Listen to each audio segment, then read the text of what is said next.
All right, so today we're going to dig into something really fascinating. It's a sermon that takes what is maybe the most pivotal event in all of history and just completely flips it on its head. It offers a really provocative, maybe even an uncomfortable new way of looking at the crucifixion. And here it is, the big idea, the main kind of jarring claim at the heart of all of this. Traditionally, we're taught that sin is the reason for the crucifixion. But this sermon, it points the finger at something else. Something that might be even more common. Just plain old human stupidity. Okay, so let's really get into this. For like 2,000 years, right, the story has been that the cross is the ultimate price for human sin. But this argument puts another really powerful idea right next to it. It's suggesting that what went down on Calvary wasn't just about evil or malice. It was a complete and utter failure of wisdom. So, you might be asking, where in the world does an idea this radical come from? Well, the whole case is built on words we've all heard a million times. Jesus' own words from the cross. And, we usually hear these words and think, wow, what an incredible act of grace. It's like the ultimate moment of forgiveness, right? Jesus is forgiving the very people who are killing him, even giving them an out because they're ignorant. But what if we look at it from a totally different angle? What if it's not just a plea for forgiveness? What if it's actually a cold, hard diagnosis? A statement of fact. All of a sudden, they know not what they do isn't so gentle anymore. It becomes this terrible accusation. It highlights the real tragedy here. They crucified the divine out of just sheer unthinking stupidity. And the sermon goes on to say that this isn't a one-off thing. No way. This kind of destructive stupidity, well, it's a pattern we see again and again and again throughout human history. I mean, just think about it. The people in Athens who executed Socrates, the judges who put Joan of Arc on trial, the church that threatened Galileo. The point the sermon makes is that these weren't necessarily a bunch of evil villains. A lot of them were probably very sincere, very religious people. But their convictions, which were just rooted in ignorance, led to some of the absolute worst moments in our history. And this quote really hits the nail on the head. A truly evil person, a knave, might take a break now and then. But a fool? Fools never rest. Folly is just relentless. It's this constant, tireless force, and that's what makes it so incredibly dangerous. Okay, so to really get this, we have to be clear on what the sermon even means by stupidity. It's really not about IQ points or anything like that. Instead, it gets broken down into three very specific and very destructive types. All right, here are the three big ones. The closed mind, making false choices, and what's called the short look.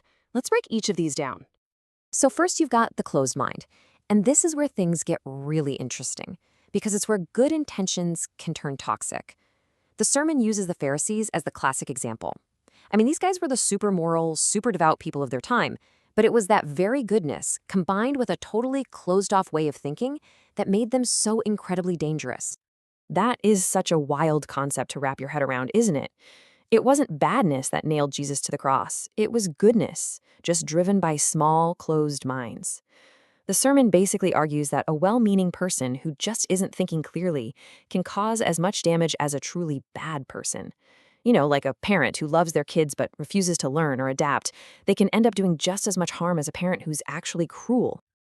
Okay, next up is the stupidity of making false choices. This is all about a massive failure in judgment. It's when you just can't tell the difference between something that's truly valuable and something that's, well, worthless or even downright destructive. And the ultimate example of this? Look no further than the choice the crowd made in Jerusalem.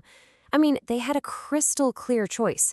Jesus, a teacher of peace and love, or Barabbas, a known murderer. And who did they scream for? Barabbas. Sure, it was a wicked choice, but it was also just born from this incredible stupidity, this complete inability to see what was truly valuable when it was staring them right in the face. And last but not least, we have the folly of the short look. This is probably the one that hits closest to home for all of us, right? It's that classic temptation to go for the quick, easy win right now, instead of holding out for a much bigger, better thing down the road. It's the root cause of so much trouble, both in our own lives and in society as a whole. The sermon gives this great, simple metaphor for this idea. An immigrant brought a single prickly pear plant to Australia. Why? Just as a small reminder of home, a little short-term comfort. Well, that one little plant ended up taking over millions of acres, becoming a huge national problem. It's the perfect picture of how a tiny, short-sighted decision can have absolutely disastrous consequences. So right about now, the sermon takes a big turn. It stops looking at history and these big, abstract ideas, and it gets super personal. It basically turns the camera away from that crowd in Jerusalem and points it right at us. And this is where the author gets really vulnerable. He confesses that when he looks back at the things he's most ashamed of, it's not really his sins that get to him. It's his own foolishness. And that just makes you stop and think, right? How many of our own biggest screw-ups came not because we were trying to be mean, but just because we were being, well, foolish? And this focus on wisdom over folly, it's not some new idea. The sermon points out how often Jesus himself warned people about being foolish. His stories are just full of it, right? The wise versus the foolish virgins. The guy who built his house on rock versus the fool who built on sand. This was a huge central theme in everything he taught. Okay, so if stupidity is this dangerous, then what's the solution? What's the antidote? Well, the sermon doesn't end by just condemning everyone. Instead, it finishes with this incredibly powerful call to action.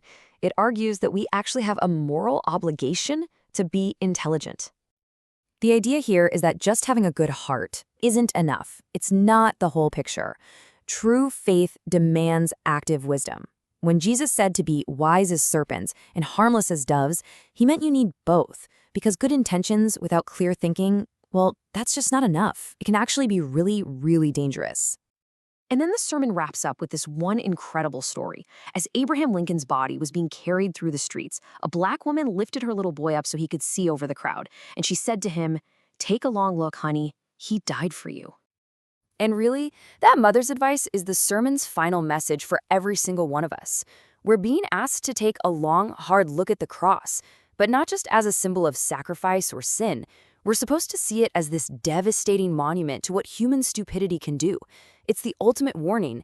They crucified him because they truly did not know what they were doing. So that leaves us with one last really challenging question to chew on. If that's what foolishness was capable of 2,000 years ago, what are the crosses being raised by our stupidity today, by our own closed minds, our own bad choices, and our own short-sighted thinking?